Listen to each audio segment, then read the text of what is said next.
देखो, सबसे पहले हम लोग का जो टॉपिक है दैट इज नॉर्मेलिटी। ठीक है, नॉर्मेलिटी के लिए हम सबसे पहले इक्विवेलेंट वेट को समझेंगे। ठीक, अभी आप में से कोई है जो बता सकता है इक्विवेलेंट वेट क्या होता है या क्या हो सकता है? इक्विवेलेंट वेट क्या हो सकता है? हम्म,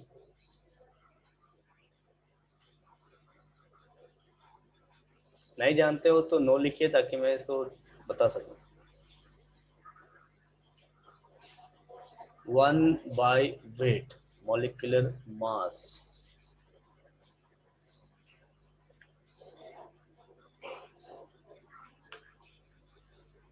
चलो ठीक है, अभी लिखना बंद कीजिए, मैं इसको एक्सप्लेन करता हूँ। ठीक है, कोई लिखेंगे नहीं। देखो, मैं एक सिंपल सा एक रिएक्शन लिखता हूँ। कोई भी एक सिंपल सा रिएक्शन है, मान लीजिए एक हाइपोथेटिकल रिएक्शन या आर्बिट रिएक्शन ए प्लस बी, हमको मान लो सी प्लस डी। ठीक है, ये हमारा रिएक्टेंट है और ये हमारा प्रोडक्ट है। ठीक, तो जब मैं लिखूं यहाँ पे t इज इक्वल टू 0, तो ये 100% होना चाहिए और ये कितना होना चाहिए, तो 0% होना चाहिए। ठीक है, तो फिलहाल तो मैं यहाँ पे टाइम स्टैम्प की बात नहीं कर रहा, इसको कहते हैं टाइम स्टैम्प। ठीक है, टाइम स्टैम्प कह लीजिए या टाइम फॉर केमिकल रिएक्शन आप कह लीजिए, कुछ भी कह लीजिए। अब इक्विवेलेंट वेट की मैं बात करता हूँ। सपोज कीजिए हमने यहाँ पे ए लिया है 20 ग्राम्स, बी लिया है हमने 10 ग्राम्स। ठीक है, अब इक्विवेलेंट वेट जो है ये कंपैरिजन करके निकलता है। कंपैरिजन करने का मतलब है कि सबसे पहले हम लोग देखो, मोल कंसेप्ट मैंने आपको पढ़ाया है। मोल कंसेप्ट में हम तीन चीजों से कंपेयर करते थे स्टार्टिंग में एकदम, जब हम एटॉमिक वेट को या एटॉमिक मास को हम कंपेयर करते थे। ठीक है, अगर आपको याद हो तो सबसे पहले जो कंपैरिजन था वो होता था हाइड्रोजन के साथ, दूसरा कंपैरिजन होता था ऑक्सीजन के साथ, तीसरा कंपैरिजन था क्लोरीन के साथ। हाइड्रोजन ऑक्सीजन, हाँ ठीक है प्रेम जी। ठीक है, तीसरा कंपैरिजन जो मैंने लिखा है, तीसरा क्लोरीन के साथ था। ठीक, अभी देखो उसके बाद हमने जो कंपैरिजन पढ़ा था वो था कार्बन के साथ, और कार्बन को ही हम हमेशा स्टैंडर्ड मान के चलते हैं। ठीक है, आज तक कार्बन को ही स्टैंडर्ड मान के चला जा रहा है। तो ये जो इक्विवेलेंट वेट है, अभी इक्विवेलेंट वेट क्या करता है कि इक्विवेलेंट वेट यहाँ पे इन तीनों से कंपेयर करता है, हाइड्रोजन से, ऑक्सीजन से और क्लोरीन से। अब देखो हाइड्रोजन का वेट कितना है, 1। ठीक है, हम जनरली 1 ग्राम लेते हैं, लेकिन अगर एग्जैक्ट देखें तो 1.008 ग्राम होता है। ठीक है, उसी तरीके से ऑक्सीजन को देखें तो ऑक्सीजन का होता है 16 ग्राम।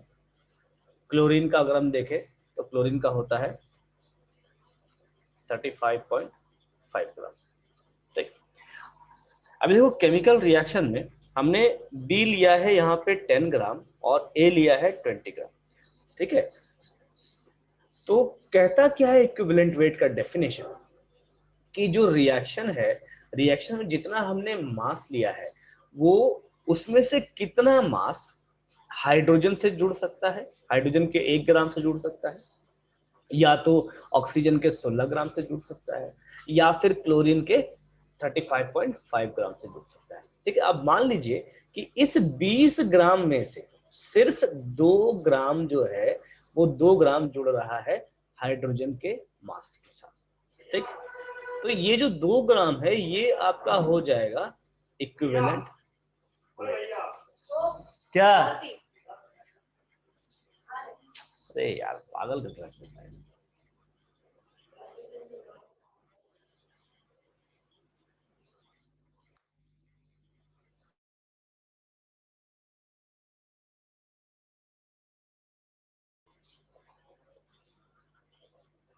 ठीक है, तो यहाँ पे 20 में से जो 2 ग्राम है, ये जो 2 ग्राम है ये आपका एक्चुअल वेट है जो कि इस केमिकल रिएक्शन में जा रहा है। ठीक है, तो ये जो 2 ग्राम है इसको हम कहते हैं इक्विवेलेंट। अब ये इक्विवेलेंट वेट कितना होना चाहिए, ये उतना वेट है जो हाइड्रोजन से भी कंबाइन हो जाए, ऑक्सीजन से भी कंबाइन हो जाए और क्लोरीन से भी कंबाइन हो जाना चाहिए। ठीक है, इसको हम कहते हैं इक्विवेलेंट वेट। अब देखो ये जो इक्विवेलेंट वेट है ये ओल्ड मेथड है निकालने का, दिस इज ओल्ड मेथड जो अब यूज नहीं किया जाता है, या यू कहे तो यूज करते हैं लेकिन बहुत कम, which is not in use में लिख दे रहा हूं, और यूज्ड लेस फ्रीक्वेंटली। ठीक है, तो सिंपल भाषा में अगर कहें तो इक्विवेलेंट वेट वो छोटा अमाउंट है, ठीक है, वो छोटा अमाउंट है वेट का केमिकल रिएक्शन में जो रिएक्शन दिखाता है। ठीक है, अब जैसे पूरा का पूरा यहाँ पे रिएक्शन तो हो नहीं रहा, हमने 20 ग्राम लिया, 20 ग्राम में से 2 ही ग्राम हमारा रिएक्शन में जा रहा है। ठीक, तो ये दो ग्राम है, ये हमारा इक्विवेलेंट वेट कहलाएगा। ठीक है, तो इसको इक्विवेलेंट वेट कह लीजिए, चाहे तो ग्राम इक्विवेलेंट वेट कह लीजिए, चाहे तो सिर्फ इक्विवेलेंट भी कह सकते हैं। ठीक है, सबका मतलब एक ही है। ठीक, इसको डिनोट किया जाता है कैपिटल ई से, और ये कैपिटल ई ही हमारा इंपॉर्टेंट है यहाँ पे नॉर्मलिटी को निकालने के लिए। ठीक है, नॉर्मलिटी निकालने में हमको इक्विवेलेंट वेट काफी ज्यादा काम आता है। यहाँ तक क्लियर है इक्विवेलेंट वेट किसको कहते हैं?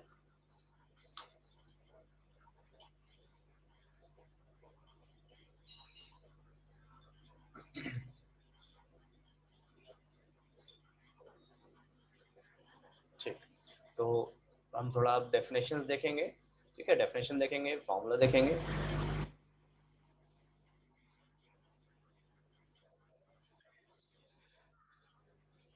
देखिए, equivalent weight of a substance is expressed in grams is known as gram equivalent weight और ग्राम इक्विवेलेंट और इक्विवेलेंट। ठीक है, इक्विवेलेंट वेट को इतने सारे नाम से बुलाया जाता है, तो कभी भी नाम में कंफ्यूज नहीं होइएगा, क्योंकि नाम कई बार कंफ्यूज करता है। ठीक है,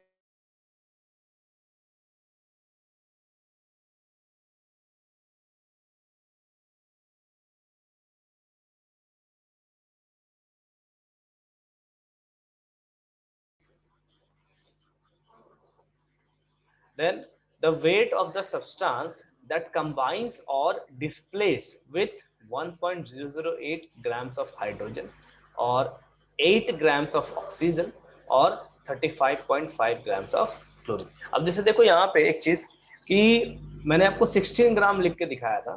ठीक है, 16 ग्राम जो है वो ऑक्सीजन का एटॉमिक मास है। ठीक है, तो आप 8 ग्राम्स से भी कंसीडर कर सकते हैं, 8 ग्राम्स जो है वो ऑक्सीजन का एटॉमिक नंबर है। तो बेसिकली यहाँ पे एक चीज मैं इसको थोड़ा ठीक कर देता हूँ, आप यहाँ पे आप जब लेके चलेंगे तो आप इसको 16 ग्राम्स लेके चलेंगे।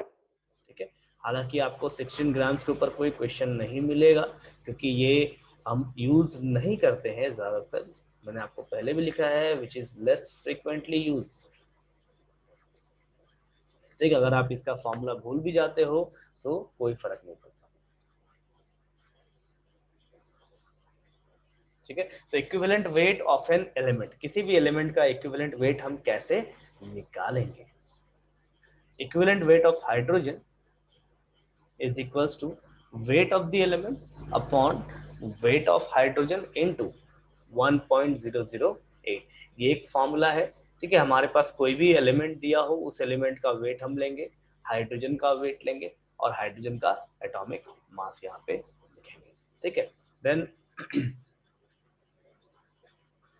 सेकेंड फॉर्मूला ऑक्सीजन के प्रेजेंट में, यहाँ पे एक चीज और, इस फॉर्मूला में एक और मिस्टेक है,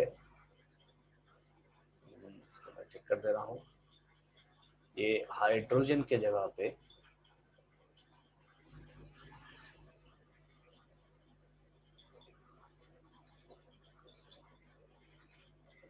ठीक, then number of gram equivalents is equals to weight of the substance in grams upon equivalent weight. ठीक है, अब यहाँ पे आप देखो इस जगह पे आपको जो फॉर्मूला यूज करना है वो ये वाला, दिस इज इंपॉर्टेंट। ठीक है, नंबर ऑफ ग्राम इक्विवेलेंट्स कैसे निकालते हैं, तो वो wait of the substance in grams upon equivalent weight of the substance. अभी देखो इक्विवेलेंट वेट निकालने का यहाँ तरीका है ऑक्सीजन वाला, पीछे हमने हाइड्रोजन का देखा और एक मैंने आपको क्लोरीन का बताया है। ठीक है, तो यहाँ पे इक्विवेलेंट वेट हम निकालेंगे जरूर, लेकिन इन तरीकों से नहीं निकालेंगे। तो एक ध्यान रहे कि ये जो भी तरीका है इसको हम नहीं अप्लाई करेंगे, ये पुराना मेथड, मैं बार बार कह रहा हूँ ये पुराना मेथड है। ठीक है, इसे हम अप्लाई नहीं करेंगे।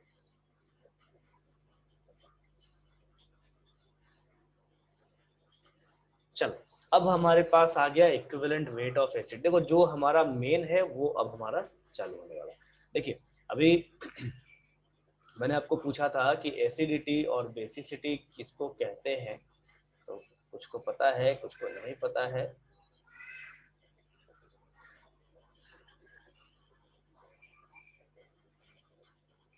देखो HCl ये हमारा क्या है, एसिड। अभी HCl से H प्लस रिलीज होगा और Cl आपका ये दोनों रिलीज होगा। ठीक, तो इस जगह पे एसिड है, तो एसिड जब रिप्लेस करता है hydrogen, replaceable hydrogen ion is called basicity. ठीक है, इसी तरीके से अगर हम किसी बेस को ले लें, सॉरी बेस को भी नहीं डिस्कस करते हैं, एसिड को हम डिस्कस कर लेते हैं। ठीक है, अगर इसके बाद H2SO4 लेते हैं, H2SO4 में कैसे रिलीज होगा, H plus plus HSO4 minus. ठीक है, उसके बाद फिर HSO4 माइनस को अगर हम एक्वस सॉल्यूशन में लेंगे, मान लीजिए तो ये दोनों एक्वस में होना चाहिए, ये H प्लस वापस से हमको मिलेगा और मिलेगा SSO4 2 माइनस। ठीक, अब यहाँ पे आप देखिए तो रिएक्शन क्या हो जाएगा, H2SO4 ये हमको देगा 2H plus plus SO4 2 minus. ठीक, अब यहाँ पे देखो हमने ऊपर HCl में देखा, तो HCl में हमारे पास रिप्लेसेबल हाइड्रोजन कितना है, 1। ठीक, और H2SO4 में हमने देखा तो रिप्लेसेबल हमारे पास हाइड्रोजन है कितना, 2। तो इस जगह पे देखो जब हम रिप्लेसेबल की बात करते हैं, इस जगह पे हम नोटेशन यूज करते हैं, दैट इज Z। ठीक, Z is known as valency factor, valency factor. ठीक है, या फिर इसको सिंपली आप वैलेंसी भी कह सकते हैं। वैलेंसी क्या है आपका, तो the combining capacity of any element. ठीक है, वही जो आप 9-10 से पढ़ते आ रहे हो, कंबाइनिंग कैपेसिटी।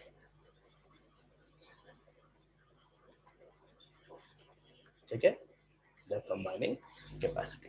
तो ये जो कंबाइनिंग कैपेसिटी है ये एसिड के लिए भी निकलता है, बेस के लिए भी निकलता है और सॉल्ट के लिए भी निकलता है। तो बेसिकली हम अपने इस चैप्टर में, सॉल्यूशन चैप्टर में, एसिड, बेस और सॉल्ट्स, इन तीनों चीजों का हम यहाँ पे इक्विवेलेंट वेट निकालते हैं।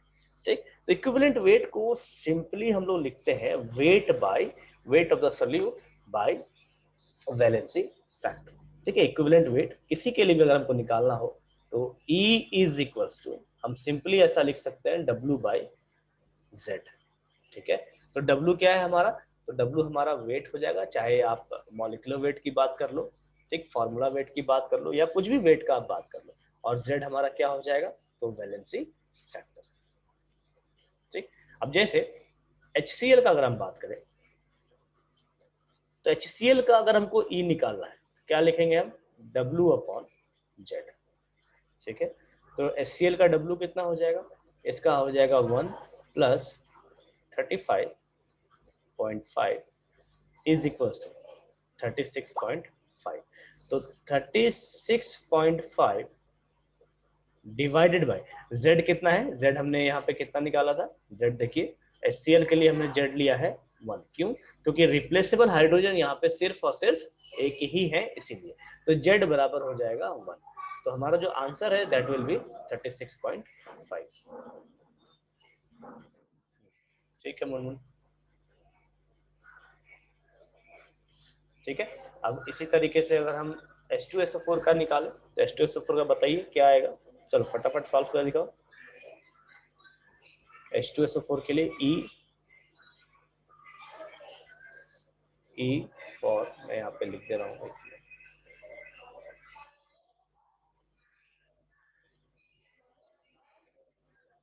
E for H2SO4।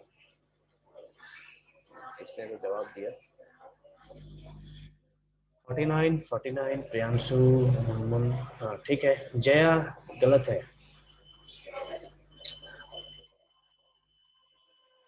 राशि ठीक है, देन विकी का ठीक है। जया चेक करो वापस से आंसर।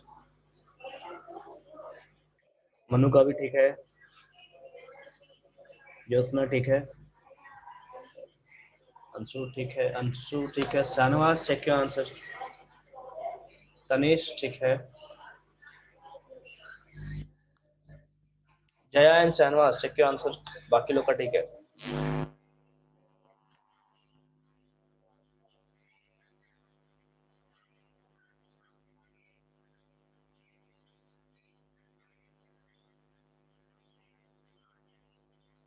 देखो हमको क्या चाहिए यहाँ पे, वेट ऑफ H2SO4, तो H2SO4 का मॉलिक्यूलर वेट कितना होगा वो लिखिए, और H2SO4 में Z बराबर कितना होगा, तो मैंने यहाँ आपको लिख रखा है Z बराबर यहाँ पे H2SO4 का हो जाएगा 2, तो उससे डिवाइड करो कितना आता है देखिए बताइए। हाँ जया ठीक है,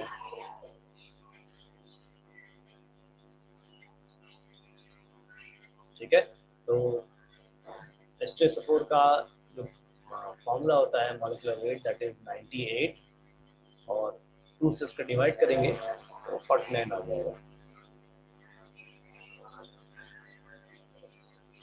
ऋषिकेश 48.53 लाए हो, अच्छा हर किसी का एग्जैक्ट वैल्यू ले लिया क्या, फिर भी 49 आएगा ऋषिकेश, चेक करो, ठीक है। यहाँ तक समझ में आया सबको?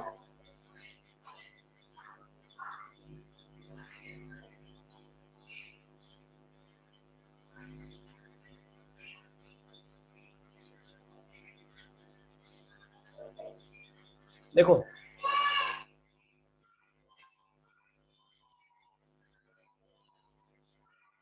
ठीक है,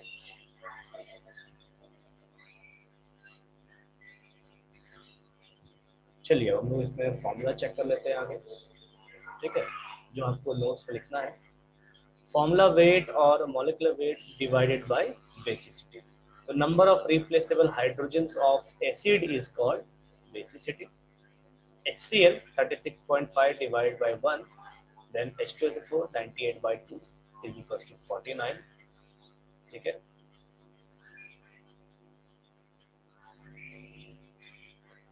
Then H3PO4 का 98 divided by 3, ठीक है।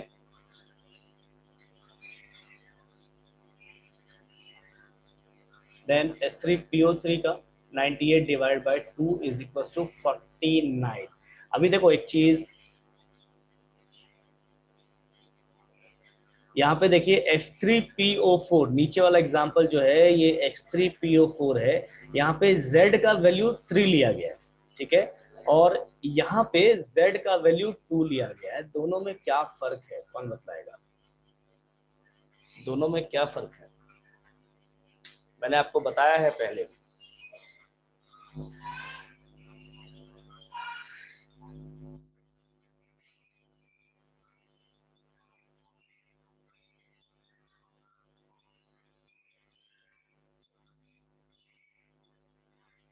एक बार 2 रिप्लेसर हाइड्रोजन और एक बार 3, ठीक है प्रियांशु।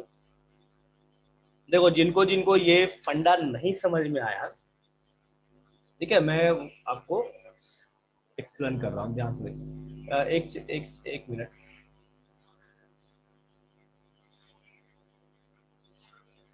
टाइम खत्म हो रहा है, ठीक है, तो आप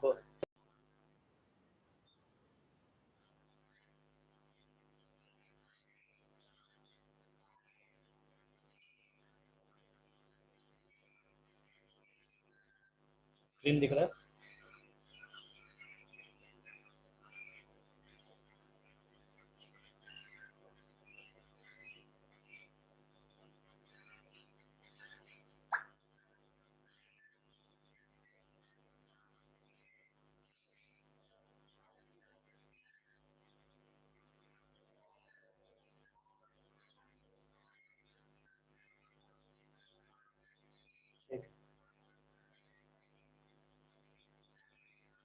देखो, मैंने आपको स्ट्रक्चर पढ़ाया है, ठीक है।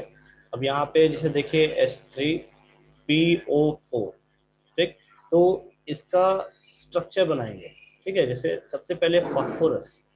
फास्फोरस क्या है हमारा, ये हो जाएगा हमारा सेंटर एटम। क्यों? क्योंकि सेंटर एटम जो है वो राजा एटम कहलाता है, ठीक है। तो राजा एटम जो है वो एक ही होना चाहिए, ठीक है। राजा एटम आपका एक ही होना चाहिए। देखो, बहुत सारे मॉलिक्यूल्स ऐसे हैं जो जायंट मॉलिक्यूल्स हैं, या पॉलीमर्स जो होते हैं, या बड़े बड़े मॉलिक्यूल्स होते हैं जिनको हम स्टीरियो कंपाउंड्स भी कहते हैं। तो वहाँ पे आपको एक से अधिक सेंटर एटम देखने को मिलेगा, लेकिन इस मॉलिक्यूल में आपका सिर्फ सिंगल एटम फास्फोरस है। यहाँ पे ये आपका सेंटर एटम। हमको क्या करना है, सबसे पहले ऑक्सीजन लगाना है। तो हमारा सबसे पहला काम है कि हम एक ऑक्सीजन को डबल बॉन्ड के साथ जोड़ें, ठीक है। ये सबसे पहला काम है हमारा। इसको आप ट्रिक समझिए, इसको आपको रटने का समझना है, रटने का समझ लीजिए, जैसे समझना है वैसे समझ लीजिए। उसके बाद कितने ऑक्सीजन बचे? बच गए 3। 1, 2 और ये 3। तो टोटल 4 ऑक्सीजन खपत हो गए हमारे। अब कितना हाइड्रोजन है? टोटल हाइड्रोजन है 3। तो 1 हाइड्रोजन, 2 हाइड्रोजन और ये तीसरा हाइड्रोजन, ठीक है। उसके बाद मेरे पास दूसरा स्ट्रक्चर था, दैट इज H3PO3। अब अगर इसका मैं स्ट्रक्चर बनाऊं तो हमको कैसा दिखेगा? फास्फोरस, इधर पे डबल बॉन्ड से एक ऑक्सीजन, 2 ऑक्सीजन और ये 3 ऑक्सीजन, ठीक है। हमारे पास हाइड्रोजन कितना है? Total 3 hydrogen. तो 1 हाइड्रोजन, 2 हाइड्रोजन और यहाँ पे तीसरा हाइड्रोजन, ठीक। इस जगह पे जो Z होगा, Z होगा 3, और इस जगह पे जो Z होगा वो हो जाएगा 3, ठीक है। मतलब यहाँ पे ऊपर वाले केस में replaceable replaceable H plus ion is equals to 3, और यहाँ पे replaceable H plus ion is equals to 2, ठीक है। अब देखो दोनों में फर्क क्यों है, यहाँ पे 3 निकल रहा है, यहाँ 2 निकल रहा है, ऐसा क्यों है? तो इस जगह पे आप देखो कि ये जो हाइड्रोजन है ये सेंटर एटम से डायरेक्टली जुड़ा हुआ है, सेंटर एटम से डायरेक्टली जुड़ा हुआ है, ठीक है। तो जो सेंटर एटम से डायरेक्टली जुड़ा होता है उसका जो बॉन्डिंग है वो बॉन्डिंग ज्यादा ताकतवर होता है, ज्यादा स्ट्रेंथ होता है, ठीक है। बॉन्डिंग जो है वो स्ट्रांग होता है। तो इस वजह से ये रिप्लेस यहाँ से नहीं हो पाता। मतलब अगर इसे हम एक्वस सॉल्यूशन में डालें, ठीक है, हाँ ठीक है प्रियांशु, अगर उसको हम एक्वस सॉल्यूशन में डालें तो वो एक्वस सॉल्यूशन में आसानी से हाइड्रोजन नहीं देता, और इसके वजह से हमको यहाँ पे सिर्फ 2 ही हाइड्रोजन यहाँ पे देखने को मिलते हैं, ठीक है। यहाँ पे सिर्फ 2 ही हाइड्रोजन देखने को मिलते हैं। क्यों? क्योंकि बॉन्ड स्ट्रांग हो जाता है इस वजह से, ठीक है। लेकिन यहाँ पे क्या है कि तीनों हाइड्रोजन जो है ये सेंटर एटम से जुड़े हुए नहीं है, ये साइड वाले एटम से जुड़े हैं, ठीक है। तो इस वजह से इनका जो बॉन्डिंग है थोड़ा कमजोर होता है, और इसको रिप्लेस करना या अपने एक्वस सॉल्यूशन में इसको बाहर निकालना आसान हो जाता है, ठीक है। तो कई बार आपको क्या करना होगा कि स्ट्रक्चर बना के देखना होगा कि स्ट्रक्चर में क्या हाइड्रोजन एटम या हाइड्रोक्सिल आयन सेंटर एटम से तो नहीं जुड़ा हुआ। अगर जुड़ा हुआ है तो उसको हम रिप्लेस नहीं कर सकते, अगर नहीं जुड़ा हुआ है तो ही हम उसको रिप्लेस कर सकते हैं, ठीक है, तो यहाँ पे बेसिकली आपका ये रीजन है कि एक जगह 3 हाइड्रोजन बाहर आ रहे हैं और एक जगह आपके 2 ही हाइड्रोजन बाहर आ रहे हैं। ठीक है, ये क्लियर हुआ पॉइंट कि रिप्लेसेबल हाइड्रोजन कैसे देखेंगे स्ट्रक्चर के थ्रू।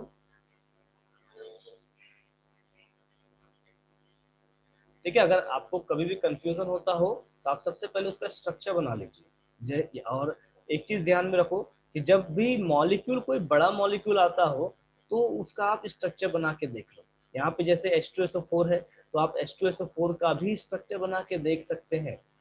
ठीक है, स्ट्रक्चर बनाने में आपका सल्फर जो है सेंटर एटम हो जाएगा। जैसे यहाँ पे H2SO4 है वैसे ही यहाँ पे H3PO4 का आपको बनना चाहिए। ठीक है, तो भी मैं दिखा देता हूँ, जिनको नहीं पता है H2SO4 का आप देख लीजिए। सल्फर, एक ऑक्सीजन, उसके बाद 3 ऑक्सीजन क्या करेंगे हम सिंगल बॉन्ड से जोड़ देंगे और हाइड्रोजन कितने हैं 2 हाइड्रोजन, तो 2 हाइड्रोजन को हम ऐसे लगा देंगे। ठीक है, और जो बचा हुआ ऑक्सीजन उसके साथ एक डबल बॉन्ड लगा देंगे। ठीक, तो इस तरीके से हम H2SO4 का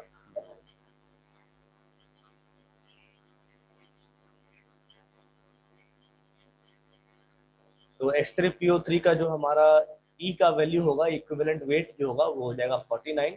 ठीक है, H2SO4 के जैसा। H3PO4 का 98 होगा। H2C2O4 का 90/2 होगा। ठीक है, 90/2 मतलब 45। यहाँ पे छुटा हुआ है 45, मैं ऐसे लिख दे रहा हूँ।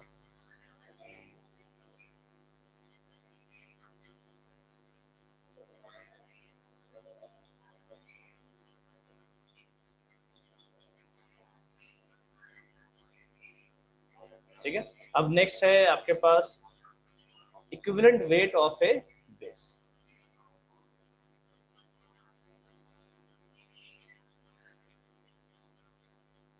ठीक, तो इक्विवेलेंट वेट ऑफ बेस भी हम समझ लेते हैं कि क्या होता है। अब इसे देखो, हमको यहाँ वहाँ पे एसिडिटी में हमने सॉरी एसिड में हमने बेसिसिटी देखा था, तो बेस के लिए हम पढ़ेंगे एसिडिटी। बेस के लिए हम पढ़ेंगे एसिडिटी, मतलब रिप्लेसेबल रिप्लेसेबल OH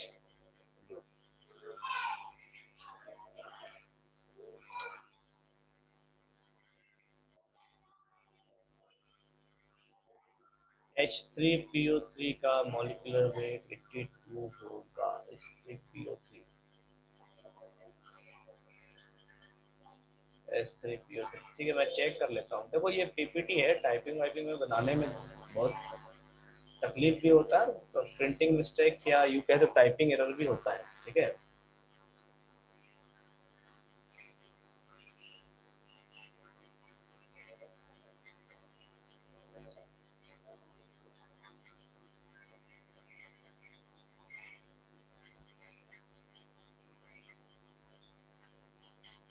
देखो यहाँ पे जिन आप एक बार चेक कर लो हर किसी का मॉलिक्यूलर वेट। ठीक है, और उसके बाद अपने हिसाब से आप लिख सकते हैं कि ये टाइपिंग वाइपिंग में भी मिस्टेक्स होता है। चलो हम आगे देखते हैं। एसिडिटी क्या है हमारा रिप्लेसेबल OH ग्रुप। तो एग्जांपल अगर आप लेंगे तो NaOH, NaOH में कितना रिप्लेसेबल है, तो 1 OH बाहर आ सकता है, तो यहाँ पर Z बराबर हो जाएगा 1। उसी तरीके से अगर हम बात करें MgOH होल 2 का, तो यहाँ से Z बराबर हो जाएगा 2। ठीक है, तो इस तरीके से हम लिख सकते हैं। तो फॉर्मूला क्या है हमारे पास कि formula weight of base divided by acidity of a base. Then number of replaceable hydroxyl group is called of a base is called acidity। यहाँ पे देखिए एग्जांपल है BaOH होल 2। मॉलिक्यूलर वेट हमको लिखना है, मॉलिक्यूलर वेट को divide करना है 2 से, क्योंकि 2 हाइड्रोक्सिल ग्रुप यहाँ से बाहर आ सकते हैं। दूसरा एग्जांपल FeOH होल 3। ठीक, इसका molecular weight divided bye 3। And third equivalent weight of A salt. ठीक है, देखो सॉल्ट का बताने से पहले मैं आपको एक चीज समझा दूं कि हमने एसिड और बेस जो भी यहाँ पे देखा, ठीक, तो एसिड और बेस को हम डिवाइड करेंगे चार्जेस। ठीक है, दिस इज मोस्ट इंपॉर्टेंट, इसको समझ लीजिए तो आपको एसिड बेस इन सब चीजों को रटने का जरूरत नहीं पड़ेगा। ठीक, अब ये चार्जेस है, चार्जेस हम कैसे यूज कर सकते हैं? तो देखो हमारे पास जितने भी एसिड बेस और सॉल्ट के रिएक्शंस आते हैं, ठीक है, या इसके अलावा और भी जितने रिएक्शंस हो हमारे पास, तो हम हर जगह क्या देखते हैं, हर जगह हम चार्ज देख सकते हैं। ठीक, अगर एसिड बेस और सॉल्ट है तो उसको हम कंपलसरी चार्ज देख ही सकते हैं। चार्ज में क्या क्या आ जाएगा आपका, एक आपका कैटायन आ जाएगा और एक आपका एनायन आ जाएगा। ठीक, ये हो गया। इसके अलावा अगर हमारे पास आयंस दिए गए हों और आयंस का इक्विवेलेंट वेट निकालना हो तो वहां पे भी हम चार्जेस को देखेंगे। ठीक है, ठीक, अगर इसके अलावा हमको कोई ऑर्गेनिक कंपाउंड दिया हुआ है तो ऑर्गेनिक कंपाउंड भी हम देखेंगे कि वहां पे अपने आयंस में कौन सा रिलीज हो सकता है। ठीक है, और उससे भी हम मिला के क्या लिखेंगे, चार्जेस को लिखेंगे। अब मैं इस चार्जेस को कन्वर्ट कर रहा हूं किसी दूसरी चीज, जैसे चार्ज है तो चार्ज को हम किससे डील करते हैं, तो इलेक्ट्रॉन से डील करते हैं। ठीक है, अगर कैटायन होगा, अगर कैटायन बनेगा किसी का तो जाहिर सी बात है कि इलेक्ट्रॉन घटना चाहिए, इलेक्ट्रॉन डिक्रीज करना चाहिए। ठीक है, अगर एनायन की हम बात करेंगे तो मेरा जो इलेक्ट्रॉन है वो इंक्रीज करना चाहिए। ठीक है, तो बेसिकली हम इन सब चीजों से डील करते हैं। अब जब इलेक्ट्रॉन चला आया तो इलेक्ट्रॉन के साथ साथ हम लिख सकते हैं ऑक्सीडेशन, या फिर यूं कहे तो इसको हम लिख सकते हैं ऑक्सीडेंट, और इसको हम रिडक्टेंट भी लिख सकते हैं। देखो एक ही सारे इक्वेशंस को कितने कितने नामों से बुलाया जा सकता है। ठीक है, तो इक्विवेलेंट वेट अगर हमको निकालना हो तो हम इन सब चीजों का निकाल सकते हैं। फर्क क्या है, फर्क कुछ भी नहीं है, हर किसी में डील किससे होता है, तो इलेक्ट्रॉन से डील होता है, क्योंकि इलेक्ट्रॉन ही निकल के जा रहे हैं, इलेक्ट्रॉन ही निकल के आ रहे हैं। ठीक है, जैसे अगर हम बात करें H+, इससे पहले हमने H+ देखा, OH- देखा, तो हम कह सकते हैं ना कि हाइड्रोजन का जो इलेक्ट्रॉन है वो इसमें चला गया, तो हाइड्रोजन ने क्या किया, हाइड्रोजन का इलेक्ट्रॉन घट गया और OH का इलेक्ट्रॉन क्या हो जाएगा, OH का इलेक्ट्रॉन बढ़ जाना चाहिए। तो हम बेसिकली कहाँ पे चले आए, हम चले आए इलेक्ट्रॉन के ऊपर। ठीक है, तो जब इक्विवेलेंट वेट ऑफ सॉल्ट की हम बात करते हैं या फिर सॉल्ट के जैसे चीजों की हम बात करते हैं तो उस कंडीशन में हम क्या बात करते हैं, हम बात करते हैं चार्ज की। जैसे NaCl, MgCl2, CSCl, ठीक है, FeCl2 वगैरह, इसकी बात कर लो, चाहे तो आप मोर सॉल्ट की बात कर लो, ठीक, या आप पोटैश एलम की बात कर लो, वो भी एक तरह का सॉल्ट आपको देगा। ठीक है, तो यहाँ पे हम हर जगह क्या बात करेंगे, हम यहाँ पे बात करेंगे positive charge and negative charge. तो जो इक्विवेलेंट वेट होगा वो इक्विवेलेंट वेट हमको क्या देगा, सेम फॉर्मूला W/Z। तो W यहाँ पे क्या हो जाएगा, मोलर मास, चाहे मॉलिक्यूलर वेट कह लो, आप कुछ भी कह लो, मोलर मास चाहे तो मॉलिक्यूलर वेट, डिवाइडेड बाय यहाँ पे टोटल चार्ज।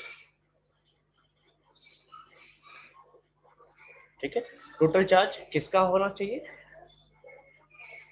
पॉजिटिव, और देखो मैं यहाँ पे और लिख रहा हूँ, ठीक है, चाहे तो आप पॉजिटिव लेंगे चाहे तो आप नेगेटिव लेंगे, ऐसा नहीं कि आप दोनों को जोड़ के लिख देना एक साथ।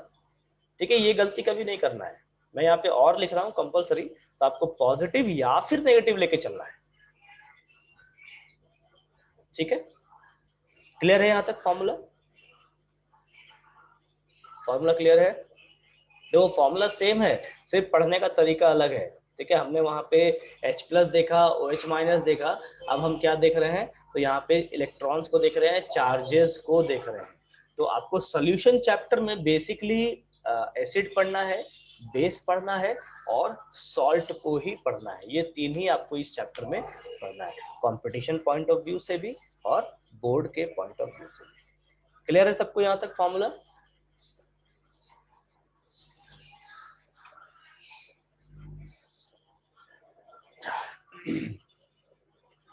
ठीक है, चलो हम इसका एग्जैक्ट वर्डिंग्स में सब कुछ देख लेते हैं।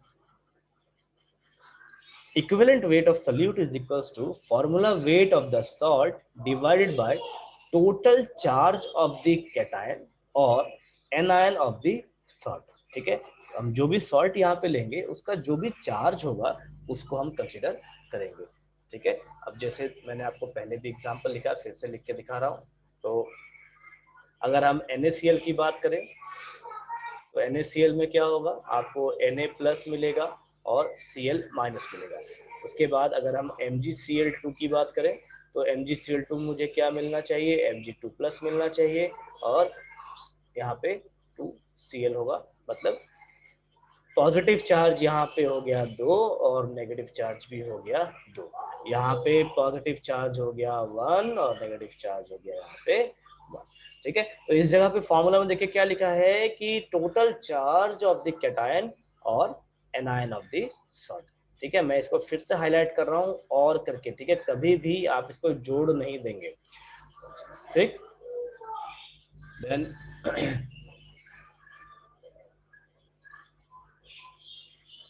Example potassium dichromate K2Cr2O7।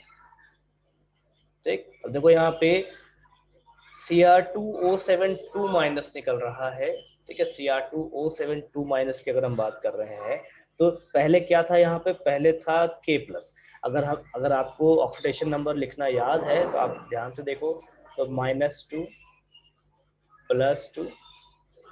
ठीक है, तो यहाँ पे हमको क्रोमियम का चार्ज मिल जाएगा, ये कितना हो जाएगा, ये हो जाएगा -14। ठीक, ये कितना हो जाएगा, सिर्फ +2, तो कितने हो गए दोनों मिला के, दोनों मिला के हो जाएंगे -12। अब क्रोमियम का निकालना है तो इसको डिवाइड बाई 2 करेंगे तो हो जाएगा 1 का 6। ठीक है, +6। और कितने क्रोमियम है, टोटल 2 क्रोमियम है, तो 1 के ऊपर हो जाएगा +3। ठीक है, तो हम डायरेक्टली ऐसे भी निकाल सकते हैं। क्लियर है बात? अगर आप भूल गए हैं ऑक्सीडेशन रिडक्शन तो एक बार वापस से रिवाइज कर लीजिए। ठीक है, देखो इस जगह पे change in oxidation number 1 Chrome के लिए कितना है 3, 2 क्रोम के लिए कितना है 6। ठीक, तो नंबर ऑफ इलेक्ट्रॉन्स गेन्ड कितना हो जाएगा 6। ठीक है, टोटल नंबर ऑफ इलेक्ट्रॉन्स कितना मिला क्रोमियम को, तो 6 मिला। इसीलिए इक्विवेलेंट वेट जो है वो हम कितना लेंगे, 6 लेंगे। ठीक है, यहाँ पे हमने किसके रूप में लिखा, तो इलेक्ट्रॉन्स के रूप में लिखा है। ठीक है, मैंने आपको अभी इससे पहले ही समझाया था कि जो भी चीज हम यहाँ पे देखेंगे वो इलेक्ट्रॉन्स के रूप में ही हमको दिखना चाहिए। ठीक है, क्लियर है एग्जाम्पल यहाँ पे आपको? एग्जाम्पल क्लियर है जो भी मैंने आपको समझाया उसके बेसिस पे? मैं यहाँ फिर से लिख दे रहा हूँ, every thing that is acid base salt और आयंस, चाहे तो organic compound all deals with number of electron, that is in oxidant as well as reductant। ठीक है,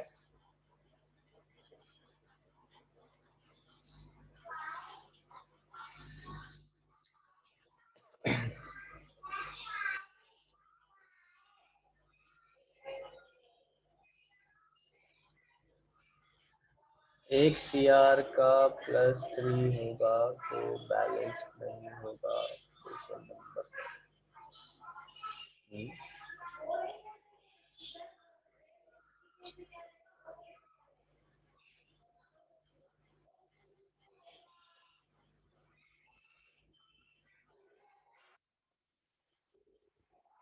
निकाल के चेक करो एक बार सब कोई चेक कीजिए कितना आ रहा है।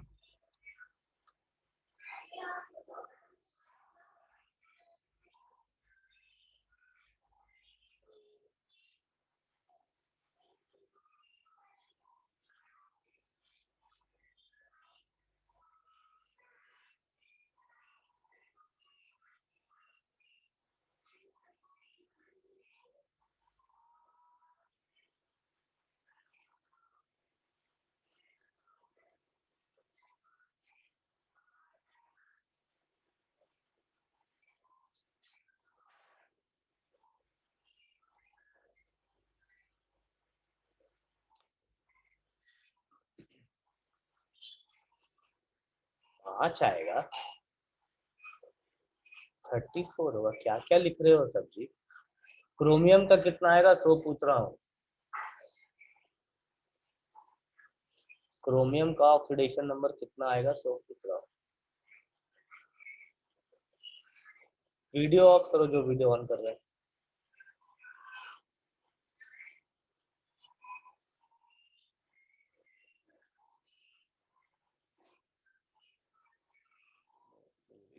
एक सेकंड।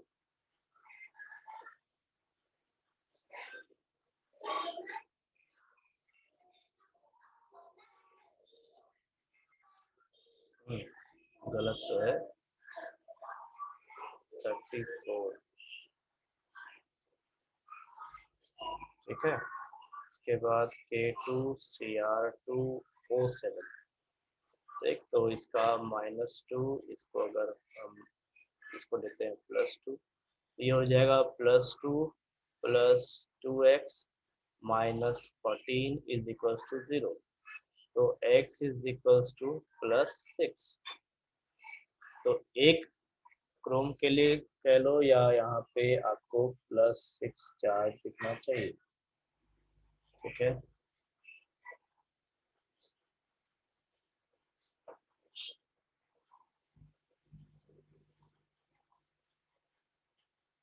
ठीक है, 6 आ रहा है सबका।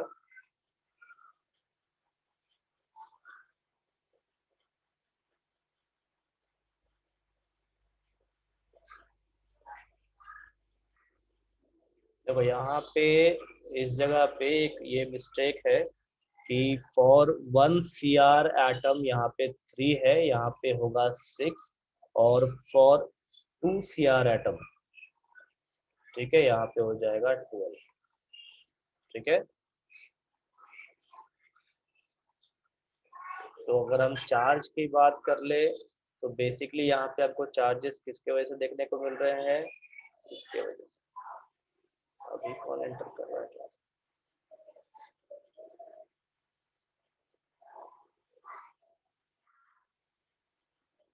के ऊपर हम +2 लिख दिए, यहाँ पे +1 होगा।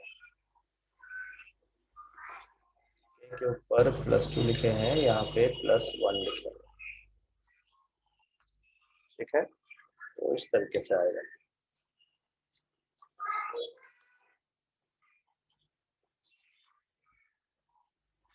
चलो ठीक है, अभी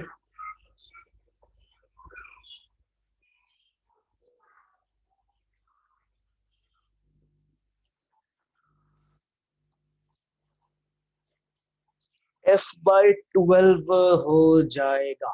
F/12। तो इसका जो रिएक्शन है,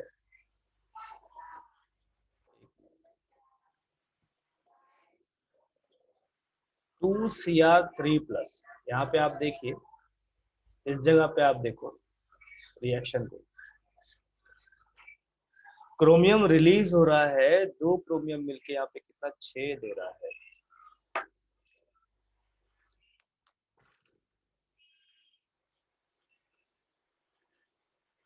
चलो ठीक है, मैं इसको ना इस वाले पोर्शन को मैं एडिट कर लेता हूँ।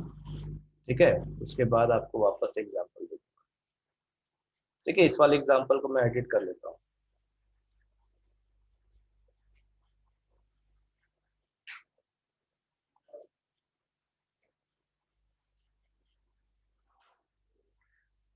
देखो ये मैं बोर्ड शेयर करूंगा तो आप ये वाला एग्जाम्पल लिखेंगे नहीं। ठीक है, ध्यान देना, ये एग्जाम्पल आप लिखना नहीं।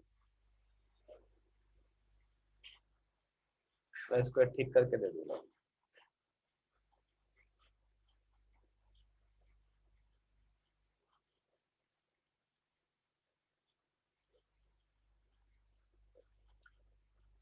देखो नेक्स्ट है equivalent weight of reducing agent. ठीक है, फॉर्मूला वही है, formula weight of reductant divided by electrons lost by reductant. ठीक है, सेम फंडा है जो हमने वहां पे चार्ज लिया था, यहाँ पे हम इलेक्ट्रॉन लॉस को दिखाएंगे। एग्जांपल है मोर सॉल्ट। मोर सॉल्ट का फॉर्मूला FeSO4 NH4 2SO4.6H2। तो फॉर्मूला वेट 392। देखिए यहाँ पे आयरन है Fe2+, Fe2+ से कितने में जा रहा है 3+, मतलब इसने एक इलेक्ट्रॉन को लूज किया है। तो इक्विवेलेंट वेट कितना हो जाएगा 392/1।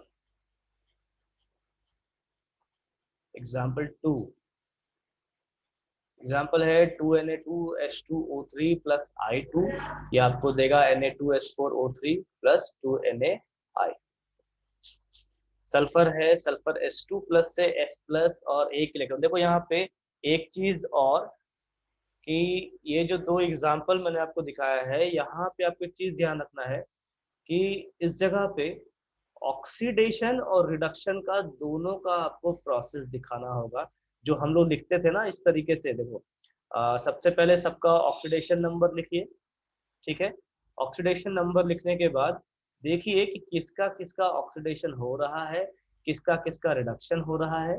ठीक है, और उसके बाद उन सब चीजों को यहाँ पे देखिए, तब आप देखोगे कि कितना इलेक्ट्रॉन ट्रांसफर किया जा रहा है। ठीक है, जिसका इलेक्ट्रॉन आपको ट्रांसफर यहाँ पे दिखेगा, उसी चीज को आप यहाँ पे Z के रूप में लेंगे। तो दोनों एग्जाम्पल में आप बेसिकली वही चीज करेंगे। ठीक है, दोनों, एक तो Fe का आपको दिखाया गया है, और एक चीज और, कोशिश करना कि मेटल्स का अगर आप निकाल सको तो ज्यादा अच्छा है। ठीक है, अगर मेटल्स निकालने में आसानी है, या फिर आप ऐसा एलिमेंट को लीजिए। 1 मिनट होल्ड करो।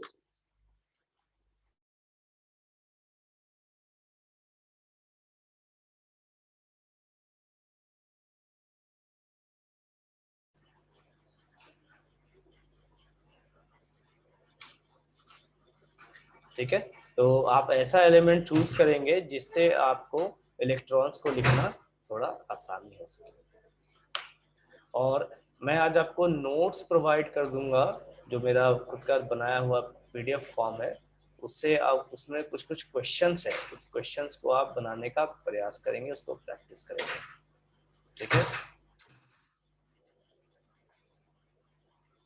Then equivalent weight of a compound in a disproportionation reaction। ये क्वेश्चन आपको खुद से बना के प्रयास करना है, प्रैक्टिस करना है, इसीलिए मैं इसका आंसर आपको नहीं दिखा रहा।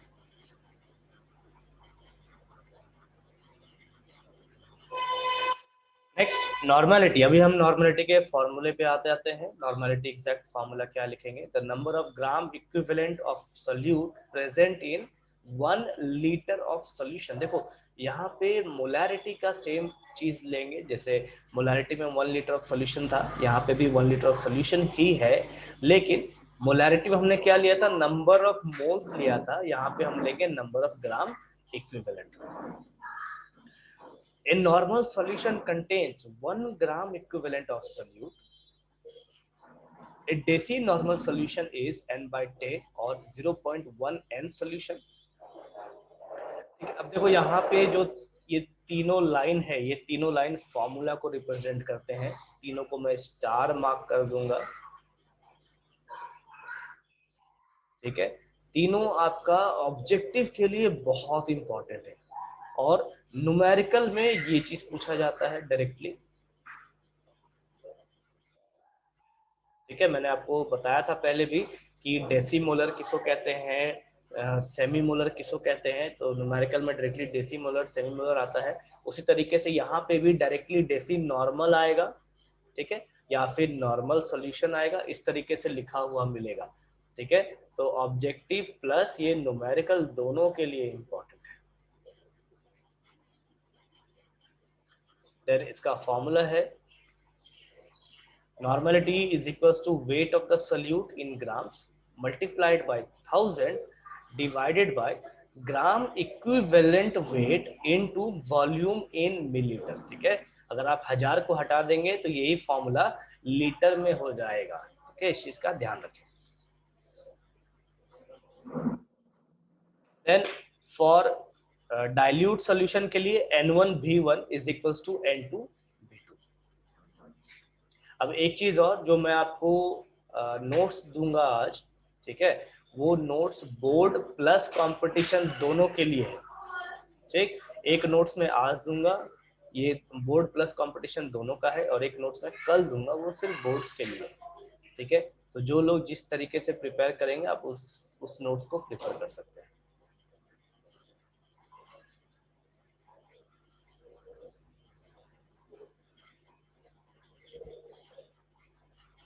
हाँ, फुल नोट्स है प्रियांशु।